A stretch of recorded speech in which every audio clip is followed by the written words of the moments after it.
So guys, what I'm casually leaning on at the moment is actually the most powerful series production AMG ever, ignoring the Project One for a second. This is the brand new Mercedes-AMG GT63 S E Performance. It's probably a name I'm never going to get used to. Wish they'd just use 73.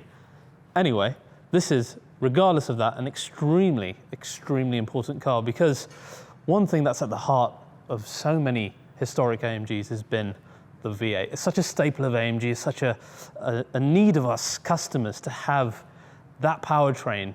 But coming into the future, we need to open our minds a little bit because regulations, etc., everything's getting a little bit harder. And you've got stuff like the crazy EV crowd creating impossible horsepower and torque numbers that, when we're honest, these cars do have to at some point compete with. That's where a car like this comes in, and it comes in with some serious, serious firepower. And it's an AMG saloon that has 840 plus brake horsepower. At 0 to 60, 2.9 seconds claimed. We know it's going to be faster, probably. And torque of well over 1,000 Newton meters, which is insane. How is it being done? It's being done because the V8 survives with a P3 hybrid system in this all-new GT63 S E Performance. I'm going to show you all of the changes on the outside, on the inside with the software. We'll talk a little bit about the power, etc. I'll also show you what the V8 sounds like and show you what the car sounds like in electric mode. So let's dive in and let's check out this new GT63 S E Performance.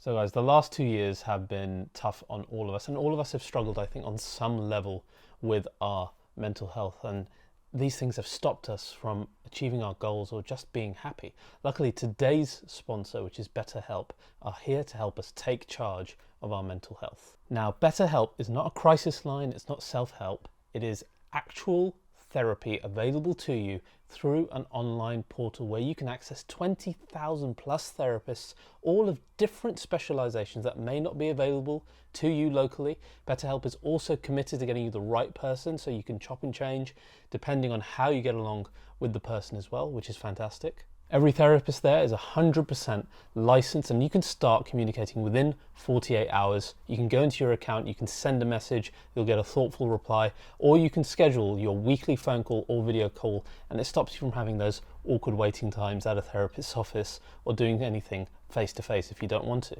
It's available worldwide. It's more affordable than your traditional offline therapy. BetterHelp just really want all of us to live happier lives. So you can join the million users already there. Go to betterhelp.com/RBR. That's better, HELP. And you can use our special offer for Remove Before Race viewers to get 10% off your first month. And that's at betterhelp.com/RBR. Take care of your mental health, guys, and support our sponsors. Right, guys, so this is a really, really important car for all of us AMG fans, because this is all about the AMG V8 surviving going into the future. The AMG V8 is such a key part of the AMG customers' needs when it comes to a car. We love that power plant, we love the sound, we love the history attached to it, and for it to survive thanks to hybridization going into the future is a big deal. And this is the first car, this is the harbinger, right? So for cars in the future, like maybe the new SL, like maybe the G-Wagon, maybe the S-Class, they might feature this same type of system as well. So this is really important. Let's take a look around it. First of all, what's changed in terms of the look? Not a huge amount on GT63S because it didn't ever really need it. So the changes are relegated to the lower part of our front end where we've got a new lower bumper. It's a bit more angular here with our front air intakes, which looks really nice. This part's a bit more angular. Our air intakes here have got these vertical slats on the inside, which are actually quite lovely because they kind of mirror the vertical element of the AMG grille, and they look mean. They kind of look like teeth, if you can see inside here. Really quite like that. It's kind of like, feels like it's going to chew you up, which this car will chew pretty much everything up. Then you've got this part here, which is an addition, another aero element here, a curtain of sorts next to our active air panels that the GT has always had. The rest is exactly the same as we have had before. But under the bonnet, it all looks a little bit different. Let me show you when I open this up. Now, what's under this hood should very much please you AMG fans is indeed our beloved 4-litre V8 bi-turbo hot V setup. Turbos nestled within the cylinder banks there. Of course, as always, handcrafted by one man at AMG, one man, one engine. This is a slightly new engine covering, which I think is apt for what is a new application for the V8 with its first hybrid system. Looks great. I'm really glad I did that. It's little things like that that I think mean the world to customers. So the V8 surviving, long live AMG's V8 as far as I'm concerned. And this thing produces 639, I think it is, by itself. And then the hybrid system gives the remaining 200 something brake horsepower. Still a hell of an engine. We're going to look back at this one and remember it as one of the best. So that's your V8, and as for the hybrid system, you've got AMG's performance batteries sitting on the rear axle alongside an EDU, which is the electric drive unit. This houses your electric motor, your limited slip differential, all in a compact unit on the rear, and this gives that additional 200 plus brake horsepower to make that 843 final power output. Check out our full video on this system, which is on the channel, link in the description. So the engine, beautiful. Now, the wheels. Again, it's just a wheel change, but I love these wheels. They serve a number of purposes as well. First of all, they look like the old wheels. Remember from the C63 507 edition, the spokes, very, very similar, and the SLS final edition. So love that element. And then you've got the aero element here, which of course optimizes the wheel aerodynamically, but reminds you of AMG Project One, which does the same thing. You can still see your carbon ceramic brakes in there, which is key. And of course, these really needed for your stopping power. We got 200 kg extra weight thanks to the hybrid system, despite the horsepower we have. So these, really key. Then, new badge under our V8 bi-turbo here. Long live the V8, thanks to E Performance. You're going to see this a lot, okay? You're going to see it probably in the next C63. Get used to this badge. It's about the future for AMG. God bless that, actually. Now, let's come around to the rear and see what's changed here. Now on the rear, not a whole lot has changed, right? Because there's not many changes for the facelift, but there are some small and significant ones. Like on the exhaust, we've got these lovely matte titanium looking new pipes, which have got those cuts in them, just like we saw in GT63S, E63, etc. These are the biggest I've seen yet, in the nicest finish. I think this is lovely. It's better than just plain black or a glossy chrome. Got the AMG logo in there as well. I'm hoping this sounds really good. It really needs to. AMG have shown us a video with the car running around. The V8 sounds strong, it sounds powerful, but I won't really know until I drive it. Stick around for later in the video to hear what electric drive sounds like when you turn the car on. will.i.am is attached to this car with his new song that he made specifically for it. It's all about everything but quiet, and I hope that's the case when we get to drive it. I hope the V8, the 4-litre, really barks in this car. Now, the other thing you notice is your your electric hybrid charging port, which is here, which opens up, and then you can see this is where you charge your V8 hybrid AMG. Now, I do take issue with the placement of it because I love things to be symmetrical, so having that bang smack in your rear bumper weirds me out. I would have loved for it to be over there. I'm guessing the only reason can be is because all the electronics sit here, and to re-engineer everything to chuck it over there is going to be a total nightmare. It's probably something that you eventually end up getting used to, and for people reversing into their garages, plugging that in is probably easy, but in an ideal world, it should be on the other side, really.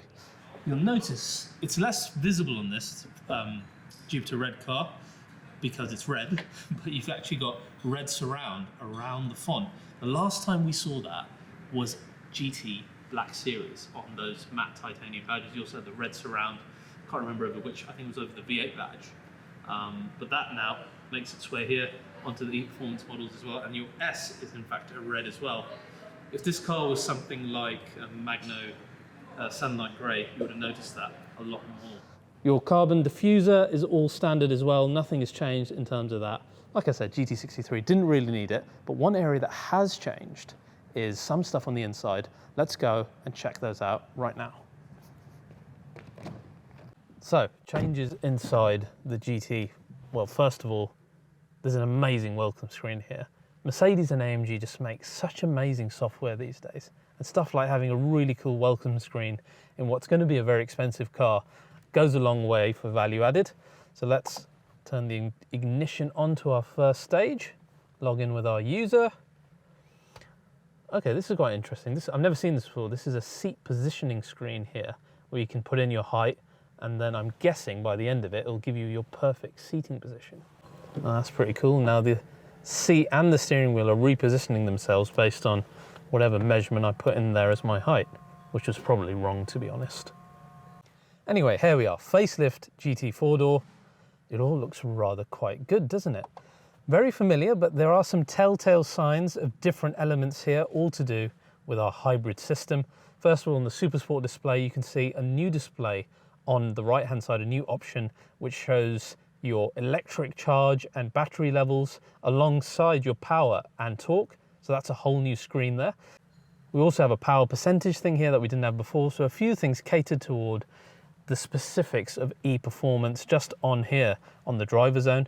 On our specific AMG displays at the bottom here, we've got a new one for recuperation. So you can choose your recuperation modes again from here, which is great. You don't need to be messing around with anything else in the rest of the system to be able to choose them. And these displays, as nicely animated as they've always been, you can still choose, for example, your AMG dynamics, your suspension, your 360-degree camera, ESP, your comfort suspension. Although, if you want to choose your exhaust, now there's a new icon for it, which is a sound wave frequency. So gone is our exhaust button of old. I can't say exhaust on or else anymore. It's all sound frequency stuff, which is a bit annoying, but I'll forgive it as long as the V8 sounds really, really good. So that's there. Of course, you've got your usual driving modes from comfort all the way to race. However, there is a new one in this, which is EL, or electric drive program. Now, I did promise to show you what the car sounds like in the electric drive program. We turn it on, and this is what it's like. Very much like EQS, very much like EQE, so no surprises there. Of course, this car does have a range of 12 kilometers. It's not a lot, really. The battery here is all about performance. It's about getting this car certified for WLTP, etc. So it meets certain emission levels. It's the games that manufacturers have to play now to get these cars through. So electric drive mode is there, 12-kilometer range, all the usual drive modes that we have as well, all the way up to race. Of course, in the GT facelift, new steering wheel. I like the big paddles. I don't like the fact we haven't got our 12 o'clock stitch, but these are tiny bits in what is one of my favorite Mercedes coupe interiors. You've got the V8 shaped, NACA duck shaped center console here, still with the buttons. Additionally, you've got a few more screens inside AMG Performance here, which again show electric and whether the car is using the combustion engine or using the P3 hybrid system and our EDU sitting on the rear. So all the software been changed and updated to e-performance standards. But really, the test of any AMG like this is when we can get our tyre onto tarmac. That's not today. This has just been a first look around this new GT63 S E Performance. I can't wait to drive it. I really want to see what is the point of having an 800 plus bhp AMG saloon. I'm genuinely interested to know whether adding that extra weight and power will mean more emotional driving performance for us, the customer.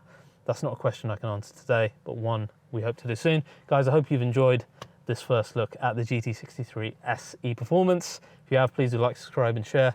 I'll see you guys next time.